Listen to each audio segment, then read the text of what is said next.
on, ladies and gentlemen? My name is Kevin Jackwitz. This is the Kaged Review. And sorry I've been gone for a few days again. Kind of haven't been feeling very well. I wound up in the hospital last night. So back at it again today as soon as I got back to feeling a little better. Jumping right back in with the wrestling reviews. And man, we got a big one. Today is All Out, AEW. And this is, I think, the big pay-per-view before they start going live on the network. So, with that being said, we're going to jump right into it. You have the buy-in, which is kind of like they're free on YouTube and whatever. You have a couple of matches there. And they start out with the Casino Royale Battle Royal for the women. All in, it was the men's Casino Royale Battle Royal. And now they're doing the same thing with the women. And it's kind of hard to call battle royals and kind of describe everything that happened to it. So I'll just give you like some of the highlight names that were in this and maybe some of the big moments and go from there. So you have Nyla Rose as one of the first in. You have Britt Baker, Penelope Ford, Tennille Dashwood, which I thought was interesting. Brandy Rhodes, Awesome Kong, ODB, who is from TNA for people who don't know, Jazz, old school WCW, WWE wrestler, Nicole Savoy, Sadie Gibbs. Mercedes Martinez was the Joker, which if you don't know the process here, you start out with 5 or 6 people, and then every like so odd many minutes, 4 other contestants come down. And then you have somebody who picks the Joker card, who was the very last person to enter, and that was Mercedes Martinez. You also have B. Priestley, who was really good, had a couple of good spots in here. So overall, really entertaining. I like the way they did work in some spots. Now, it wasn't as good as the men's Casino Royale Battle Royal because they really had some good spots they built up. Part of that may be because they didn't have necessarily as much star power in the female. And they had a lot of, older, like many familiar names in the men's. Whereas here, really, you had Jazz. I guess Awesome Kong could probably be thrown in there, but she's not exactly as old as, say Jazz is, as far as, experience. But they did have some good moments, especially with Nyla Rose, blasting the entire distance and then eventually winning. Awesome Kong and Brandy Rhodes. So it was good. It was not as good as the men's, and I hate to say that, but it's just the way it was. But it was still entertaining. And then you get Private Party versus Jack Evans and Angelico. Not familiar with any of these names. And, this is a lot of indie wrestlers, and I have not watched a lot of the indie productions. And it's mainly a time thing. Like, I watch WWE because it's the big production show, and like TNA really fell off for a while. I used to watch TNA a lot, but I just don't have time to watch all of it. So some of these people I'm just unfamiliar with, but these guys put on a really good match. Private Party, and Jack Evans and Angelico were all incredibly athletic in this match. Had a whole bunch of wow moves to it. And that's what it was. It was a bunch of wow. And at the end of the day, Private Party won, and it was entertaining as shit. So then you move on to the main show, and you have SCU with Christopher Daniels. Christopher Daniels, who I've loved since his tenure in TNA, versus Jurassic Express, who was Stunt, Jungle Boy, and Luchasaurus.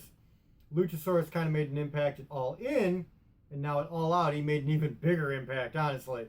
Really good match, highly athletic match.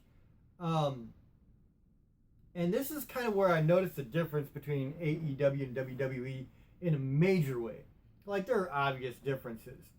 But the big difference here is AEW knows that they're kind of geared toward the independent wrestling scene, the true hardcore wrestling fans, and that's cool. There are people that have a chance to shine in AEW that probably won't have a chance to shine anywhere else. And I do think that's cool.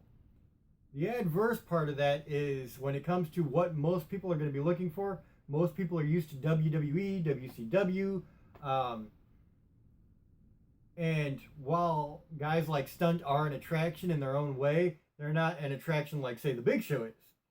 And so there is that kind of dichotomy there. Overall, though, still highly entertaining. These guys are very, very good at what they do. Luchasaurus surprised the hell out of me a few times during this match. A guy that big, incredibly athletic. I was really impressed.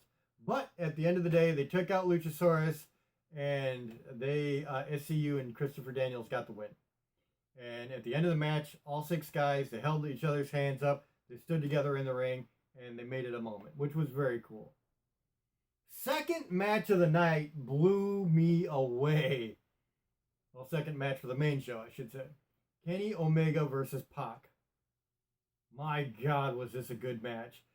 No build up really to this at all. Pac was replacing who we know as Dean Ambrose from WWE, Jon Moxley. Apparently he had to deal with some medical stuff. And so Pac filled in. So with no build up, these two just killed it, man. Spot after spot after spot.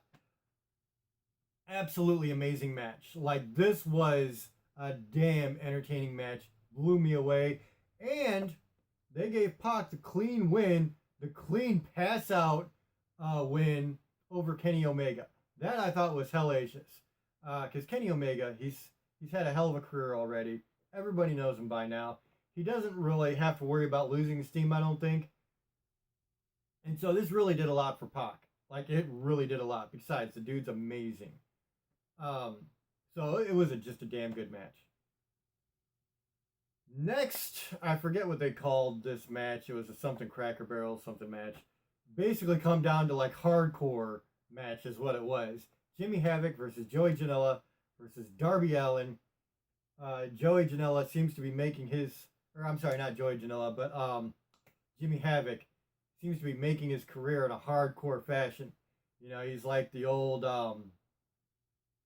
Mick Foley, you know, the Cactus Jack, Terry Funk back in the day, or basically anybody from the early ECW days. Like, he's going hardcore as hell, and it really works, and it really looks good. And some of the spots they pulled off in this match were cringeworthy, made you say, oh my God, ow, what the hell are you guys doing? How short do you want your career to be? Like, honestly. But some just damn good matches. At one point, they put some thumbtacks, shoved them in Jimmy Havoc's mouth, and then taped his mouth shut. And he actually had some spots while his mouth was taped with the thumbtacks in his mouth. I thought that was pretty ballsy.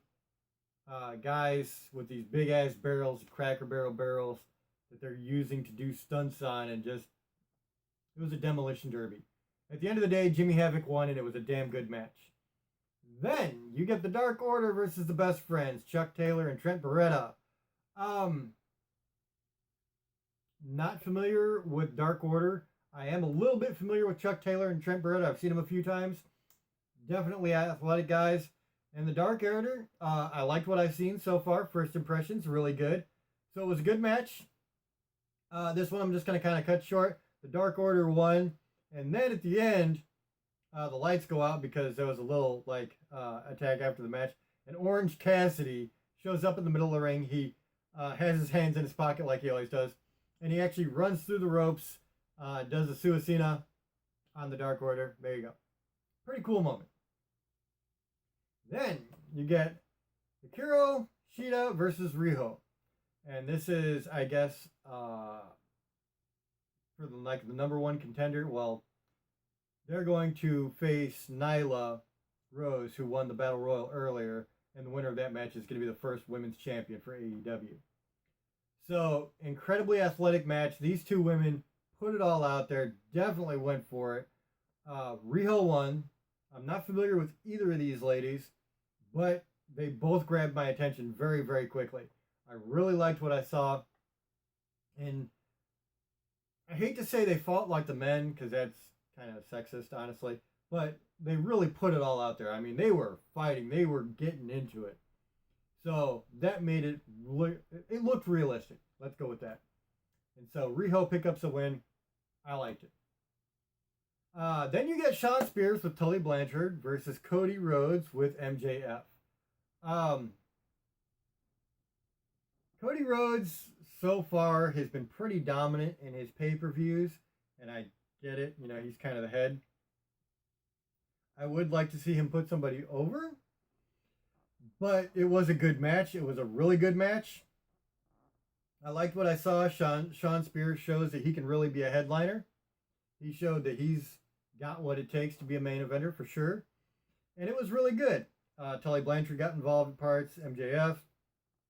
And Tully Blanchard really gets involved at one point, and then all of a sudden Arn Anderson comes down, and he gives his patented spine buster to Sean Spears, which I thought was really cool, because Arn Anderson and Tully Blanchard, two of the Four Horsemen, I really like those guys, and I really like seeing them back together, and I really liked Arn Anderson throwing the spine buster, man, because that was just, old school. Arn Anderson, so many guys have kind of patterned their careers after him.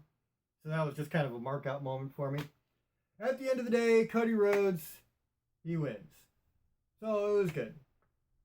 Then you get the Young Bucks versus the Lucha Brothers in a tag team title ladder match.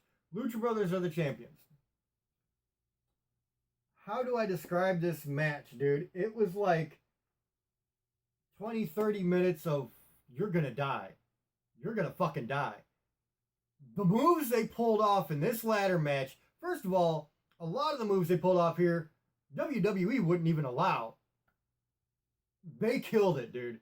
This match was easily one of the most breathtaking matches I've ever seen. There were so many times I'm just like, oh my God. Like, is this dude even getting up? Absolutely killed it, dude. Like, phenomenal performances. Amazing athleticism. Things that were just so cringeworthy during this match. At the end of the day, the Lucha Brothers, they get the win. I don't know how anybody walked away from this. And then the Lucha Brothers are still on the ladders after the match. And then these two guys in like president masks or something came down. And they started beating both the Lucha Brothers and the Young Bucks. Take off their masks. And it was LAX, Santana, and Ortiz. So you have a couple of guys coming over from TNA now making their impression here on AEW. Now, I don't know if all of LAX is coming, like Hernando, but it's very cool. Very cool. Santana and Ortiz in the game. And then you end with the AEW title match. This is whoever wins is going to be the first AEW World Champion. So you have Hangman Adam Page versus Chris Jericho. Really good match overall. Jericho, he shows he still got it. And I think it was the right call because Jericho has the star power. He's brought a lot of eyes and attention to AEW. But at the same time, with respect, he's not getting any younger. He is up there. And at some point, he's going to want to retire from the wrestling business. And I would have to imagine sooner rather than later. So it's cool to put the title on him now while he can still do it. And, that way he has his time in the spotlight with that company. And then, eventually it'll fade and he'll have to pass it along to somebody else. But I think that was cool. I really did like the way they went it. But good match, very entertaining. I think they went with the right person at the end. So that's it, man. That is AEW All Out in a nutshell. The Chicago crowd was really into it. They really made it vibrant, lively. It was entertaining as shit. A lot of really good matches in it, man. Some of the matches here really blew me away. Some of the people I'm not familiar with really blew me away. And the people that I am familiar with only sold me even more. Especially the Young Bucks and the Lucha Brothers. I've seen them guys before. I know what they can do. But they took it to another level. Chris Jericho, Adam Page, very good. They sold me on it. The Jimmy Havoc, Joey Janela, Darby Allin match was really, really good. Ryo, Hikaru Shida, really, really good. So there wasn't really too many weak points to this, if I'm being honest. Once they got into the actual main show, it took off, and I don't know that it ever slowed down. I mean, the second match, Kenny Omega and Pac,